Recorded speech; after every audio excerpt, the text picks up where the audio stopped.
Good morning and welcome to Jack Talk. Spring break is just right around the corner, and today we'll be talking about an alternative way to spend time over the week-long break. We are going to also cover the controversial plans being discussed by Nacogdoches city officials. But first, a bike ride that lasted 76 hours and actually went nowhere, here on Jack Talk.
Philanthropy is a huge part of student organizations here at SFA.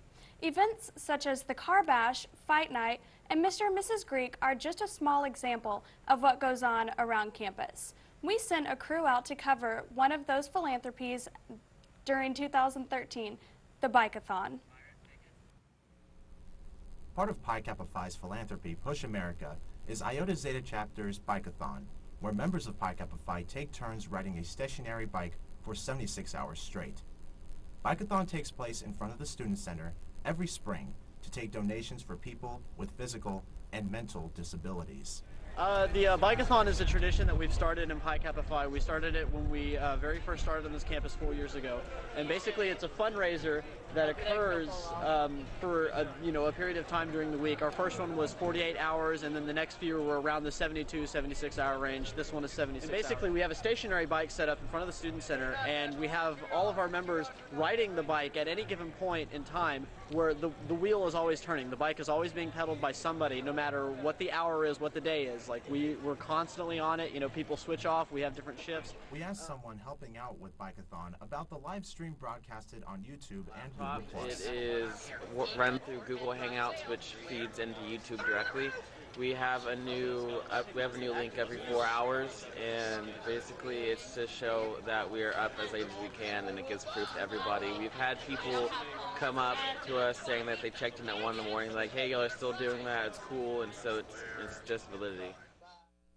Even with the Pi Caps camping out for 3 days nonstop, they keep a positive attitude about their philanthropy.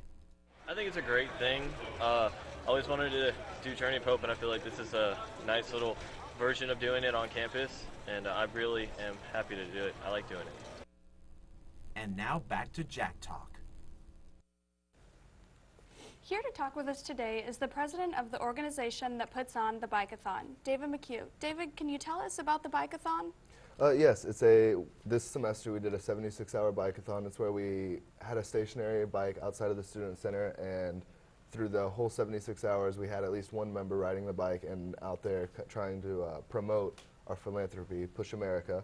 And we do it every semester, or at least once a year, and it helps raise money for Push America, which is a philanthropy that tries to assist people with disabilities.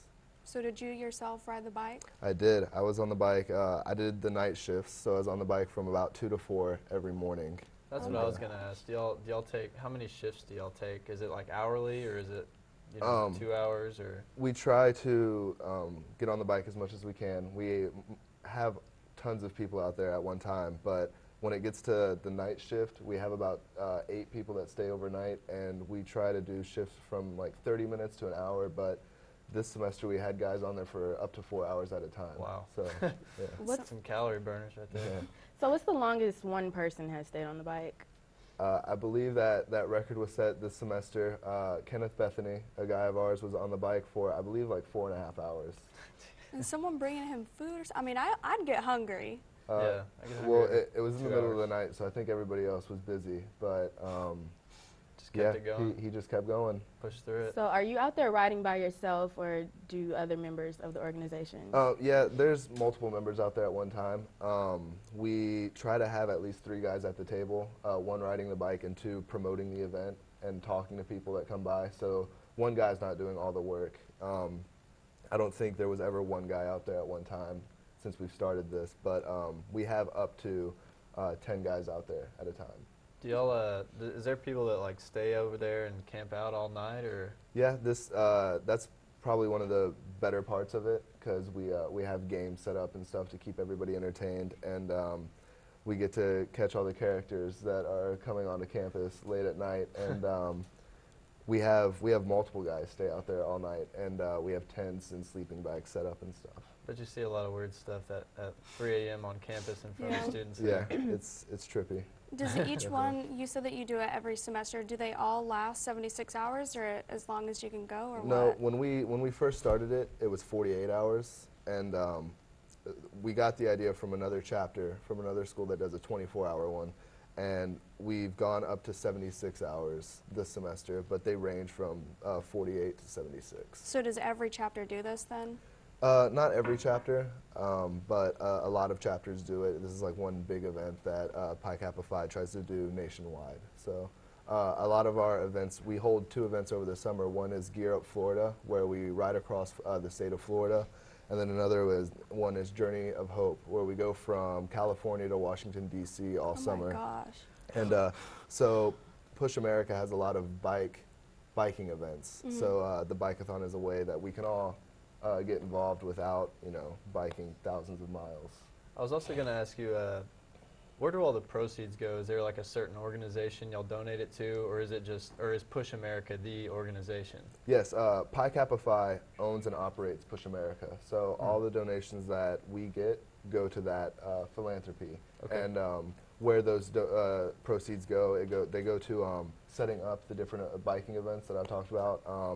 They go to making ramps and stuff for people, making camps more handicap accessible, stuff like that. That's Can a you great tell cause. us what exactly is Push America? Push America is a philanthropy that both tries to assist people with disabilities and just raise awareness overall. For instance, there's a campaign going on right now nationwide, put on by Push America. It's called Spread the Word to End the Word. And it is trying to eliminate the use of the R word on different campuses. And so through things like that and the Bikeathon, we're both trying to assist people with disabilities as well as kind of raise awareness to the different struggles that they face as well. So do you guys ever partner with other organizations on campus to do different philanthropy? With Push, we kind of operate within ourselves, but we've been trying to pair up with different organizations to assist with them. And we're always willing to help out as much as we can.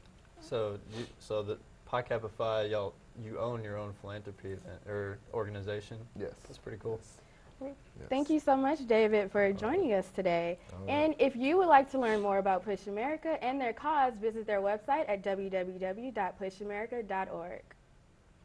Spring break is only a few days away. Stay with us as we cover an alternative way to spend your time here on Jack Talk.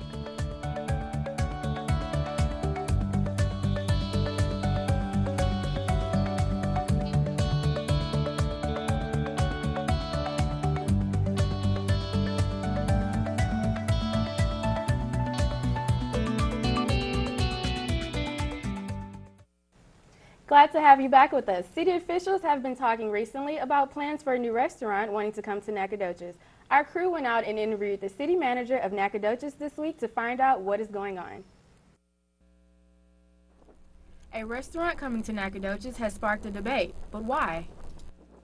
I don't know that Nacogdoches has ever been asked to extend the hours until 2 a.m. and there's a healthy discussion about that now as to whether or not that's a good idea or a bad idea. Well, without question, Applebee's is the one that started the discussion. It's in the 3900 block of North Street. There's an old 2-story house with pillars on the front of it. I've been here 10 years and it's never been an issue. We've never received a request.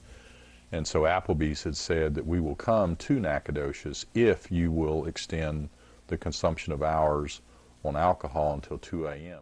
Well, if you're a bar and you want to serve alcohol until 2 a.m., all that you have to do is to have food sales that are 51% or higher. You know, there's a lot of responsibility and liability that rest with the restaurant or the bar and the bartender to identify individuals who've had too much to drink and to stop. One of the alternatives is to extend the consumption of alcohol until 2 a.m. but restrict it to restaurants only and not extend it just to an establishment that is considered just a bar. But legally, we don't know if we can do that now, and that issue is being researched. And after we get an answer to that particular issue, then I suspect that the item will go on the agenda. Well, right now, as city manager, I do have a personal opinion, but if I express it, then it becomes the opinion of the city manager. And so right now, my job is to gather information and get it to the city council so that they can make an informed decision. And so for now, I'll keep my personal opinion to myself. Okay, guys, let's open this up. What do you think about a brand new Applebee's not only coming to Nacogdoches, but being open until 2 a.m., able to serve alcohol? I don't like it. Personally, I'm not for it. I don't know about Applebee's because it's pretty much a spitting image of Chili's if you think about it. It has almost the exact same food. But going with the, you know, they'll only move here if they open the bar until 2 a.m.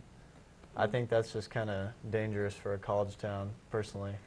Well, why do you think it's dangerous? It's only 1 hour more than what we currently have. Well, 1 hour on Saturdays, it's open till 1, right? But the rest of the week, it closes at 12. But I just think, you know, they have an extra hour to consume that much more alcohol. And we know bars in this town, they don't exactly limit people as they should. No. And it's just more dangerous, you know, more drunk people on the road, and that can result in very bad things. Well, don't you think it would be good for the city of Nacogdoches? But see, here's what I think is that you're going to be open later, so you're going to need more cops out later. That's the city paying the cops to stay out later, so it's really basically like they're losing money. That's how I see it. From the business aspect, yes. If I was a business owner and I didn't care about safety at all, then you know, that would definitely be an option because you're going to make so much more money staying open till 2, like Dallas, Fort Worth, and Houston areas do. I mean, you would just make so much more money, but then again, they have the risk of people driving home when they're, you know, too intoxicated. Well, I mean, they can already stay open until 2 a.m. It's just they've never been challenged with this 2 a.m. issue. But automatically, if you have 600,000 people, then you can stay open until 2 a.m. But Applebee's coming here, and their franchise is known for staying open until 2 a.m., and that's the only reason this issue came up. So, I don't see a problem. If you do that, though, if you bring that into Nacogdoches, you lose that small-town physique that, you know, the oldest town in Texas is, it's like, it's not a town anymore. It becomes a big city. It'll never be a big city. I mean, I feel like that's what they're eventually trying to push to. Yeah, Well, I know they've tried to bring a lot of businesses here, a lot of franchise businesses, you know, main chain businesses like Buffalo Wild Wings. I think they should bring I'm that. all for that. I love Then Buffalo why are you Wild against Wings. Applebee's then? Because It's the Applebee's is exact just same like thing as Chili's. Chili's. I don't need 2 apples. I need an apple and an orange. See, what I don't understand is this is an issue of them bringing, you know, a chain. Well, they just brought Fuzzy's. Is Fuzzy's not a chain? It's a small growing chain. The first one originated in In Fort Worth. I know. I've been there. But yeah, it's they brought that in, but I think, you know, I think they have to be close with the Chamber of Commerce because it seems like that's the only way you can get anything done in this town is to, you know, ask them and whatnot, but I'm not for the big chains though. Like you know, they have the Shop Knack or, you know, do local. I love the local restaurants. Old Town. Old General. Town, I love Old Town General. I've Love never it. been. And I've never been to Applebee's. That's why this doesn't really Oh, well then- faze me. Okay. Is it worth it? When we go out of town for our advertising conference again, we'll go to Applebee's and you'll hate it. Trust me. So do you think this will affect the students as far as GPA wise? Will their grades drop and like will it be this Going big and staying. catastrophe? Yeah, I don't know. Maybe staying at the bar later might affect them. I mean, but it's a restaurant, so they'll be eating and you won't get as intoxicated. That's I believe that. I I believe, don't know. yeah. I've seen some pretty intoxicated people at Chili's. I've seen, a lot of people, it's pretty much who you are and how your body responds to everything. Because, yeah, you can eat a lot of food and while you're drinking, and it's not, some people are different, and some people decide not to eat, and I mean, you just have to worry about those people. It's too hard to monitor, this many people in one town. Well, in Nacogdoches, do we even have like one set bar, or because I mean they all sell it's all a restaurant and a bar together. They all sell food. It's just not selling food past a certain time. Yeah, Yeah, you don't, I think they have to have 51% food sales to stay open as late as they do right now. So, If they want to sell alcohol. if they want to until sell they alcohol, have to, exactly. yeah. Which goes in with if you're eating, you're not getting as intoxicated. Yeah, but They get it. yeah, I don't know. I just think it's a dangerous thing. I do mean, too. I don't know how, I know our teachers probably wouldn't like that if, I think the GPA on campus would definitely suffer. Because you have people staying out. People don't know their limits. I Yeah. mean, 18-year-olds, there's a big difference from 18. They're not and- even. Well, I hope 18-year-olds they're aren't not supposed to be serving them. drinking. But exactly, Yeah, I but hope they they're can not be out that serving them. late now. Because they don't have a curfew. They can be out at the bars, unless the bars prohibit that.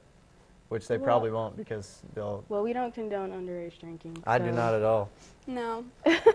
But I mean, we all know those people who want to go out drinking all the time, and you can see it does suffer their grades. Or, some people that I know, they were doing that all the time, and now they're not even back here at SFA. Well, I mean, it's a valid argument either way. I mean, it just goes from person to person. Like, I know people that can do that, but, some people, their grades suffer. Yeah. you wrap it up. Well, Mallory and Jason, thank you for your input on this matter. After a quick break, we will be back with arguably the most favorite holiday for college students.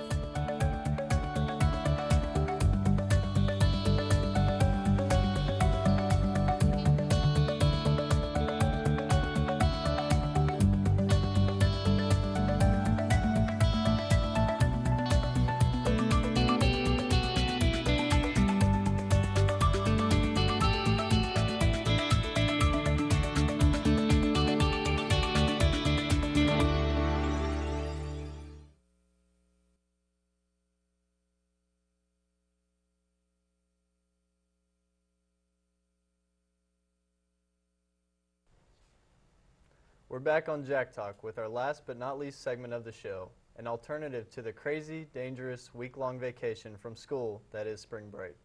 Janique, what do you have planned? I'm still debating what I want to do, but our crew went around campus and asked other students what they had planned for their time off. Sounds interesting. Mallory, what do you have planned? I'm going to go home and spend time with my family. I might go to South by Southwest. We'll see. I might go for a few days, but I'm not quite sure yet. Yeah, I'm still debating right now, but yeah, like Janique said, our crew went out on campus and interviewed some students and to see what they're doing, and let's go ahead and roll to that tape. Ladies first. That means you go first. Well, I'll be going back home to El Campo, spend some time with my family. I really do miss them. I haven't seen them in like a month, I think. And if time permits, I'll be going to Galveston to visit my other side of my family and spend some time at the beach. Probably just going to sit around and play video games.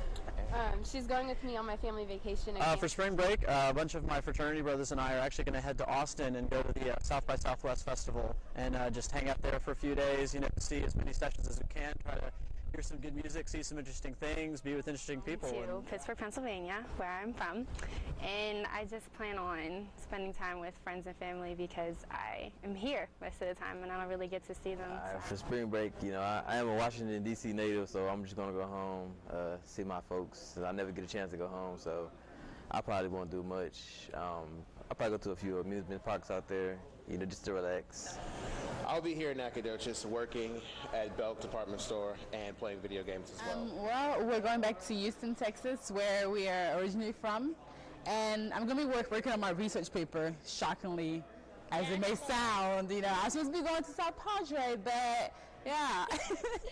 No, we basically just finishing, catching up with schoolwork, basically, because we have a test after spring break. But maybe fixing a little party, you know? Maybe. I am over spring break going home in Dallas to work at my restaurant that I used to work at a few years ago. I'm going to be going home and sleeping. Well, it's good to hear students say they're going home to see family, and I'm sure their parents are glad to hear this, especially since BuildAShrink.com, the average college student spends $1,100 a week during spring break. With us today to discuss the alternative to the normal spring break, we have the Assistant Director for Leadership and Services here, Jamie Bolden. Hi, Jamie. How are you? Good. Thanks for having me here. Okay, and some people might not know what alternative spring break is, so could you explain it to them? Alternative Spring Break is a program that's run through Student Affairs, and it provides just essentially an alternative to the traditional spring break experience of maybe going to Padre or something like that, or also just going home and getting some quality time on your parents' couch with the TiVo. And so every year we take students off to a different city to do community service projects during the week with a number of different agencies. Okay, and what was the first alternative spring break? Where did you guys go? The first one that we did through our office was in 2010, and we went to New Orleans. And then after that, we've gone to Memphis, Tennessee, and then last year we went to Biloxi, Mississippi. And the tornadoes and whatnot that went through there? Or? We actually didn't work with those. We did some Katrina relief in New Orleans. Even that was about 5 years after Katrina had happened, and even then they were still doing a lot of rebuilding, so we did a lot of work with them for that. And then each year we work with just a variety of agencies, just kind of depending on the students' interests, but also the needs for the community. About how many people participate in it? We take 16 students on the team, and then there's 2 student team leaders plus myself and a graduate assistant. Okay. How do you get to be a team leader? It's students who have previously gone on the trip and shown leadership potential or particularly stand out on the trip before they apply to be team leaders after we come back. And then they also are responsible as part of their application. They propose a location for the next year. And so after our New Orleans trip, every year since then has been the location has been selected by the students. Okay. So did the students, I guess they go out and do they do carpentry work, or do they operate power tools, or? It depends on the year. This year we're going to Hot Springs, Arkansas, and the way that we structure it is that we do a different project in the morning and then in the afternoon, just to give us some variety. And so this year we're spending 2 mornings with Hot Springs National Park, doing some trail work. We're spending 2 mornings with Humane Society, doing a bunch of painting and refurbishing on their facility, and also getting to play with some dogs and cats. Everybody loves that. And then all 4 afternoons, we're going to be spending time at the Boys and Girls Club, just helping with homework and playing with the kids and things like that. So it gives us a good variety, but it also gives the students, a really good experience and get to see a lot of the city that we're going to. How many students normally go on it? There's each year we take 16 students plus the 2 student team leaders, myself, and a graduate assistant. Did you already say how much it is, or? The students are responsible for about $150 to go on the trip. But they do a lot of fundraising and stuff like that to help to offset costs. And we work on a pretty limited budget. Like, it's not, we always tell the students, it is not going to be the most luxurious accommodations you've ever had. We've slept in rooms and bunk beds with 12 people, with 1 bathroom for all of us. It's pretty, like, we can, but it's also kind of a good opportunity for them to get to kind of, strip down to the basics for a week, and to really focus on why we're there. But we also do try to get some more fun activities in there. And so this year, for example, on Friday, we're going to a gangster museum. Hot Springs apparently has a rich history of gangsters. Yeah, of gangsters. And so we're going to the gangster museum, and then we're going to do some downtown, like walk around downtown, maybe go play putt-putt. Like we try to mix in some more just fun activities in there for the group to do also. Now, the money that you pay up front, does that include all of that, or is that? It includes everything but souvenirs or like lunch on the way there and the way back, which is just fast food. So otherwise it's all inclusive. Does y'all, how do you get there? Is it like one student has their car, or, you know, everyone volunteers? We take bands from the university, either from the university or from Enterprise here, just depending on what's available. And I know, I'm sure you attend all the trips. Do you just supervise, or do you actually get in there and work yourself? I know, I'm right in there with them. I mean, yeah. I'm overall, I'm responsible for the whole program, but I very much have an attitude of I'm not going to ask them to do anything I'm not willing to do themselves. You know, I'm not willing to do myself, so I'll be painting and playing with the dogs and, you know, working with the kids right along with them. That's good. Well, I have one more question before we go. Is it too late for us to sign up? Because the Gangster Museum sounds I know. I want to do that just for... It is. We actually start the application process in the fall. We pride ourselves on making it as much of an educational opportunity as possible. So the students have been meeting weekly since the beginning of the spring semester, and we've had guest speakers from the Forest Service and the Humane Society and things like that. And so you have to apply in the fall and do an interview and take part in a service project to be considered for it. Well, thank you. Well, I know I speak for all of us whenever I say everyone have a safe spring break wherever you're going. I'd like to thank both of our guests, Jamie and before David, for coming in today. From Janique, Jason, and I, all of us here at Jack Talk, join us next time and we'll bring you more stories from around SFA, Nacogdoches, and beyond.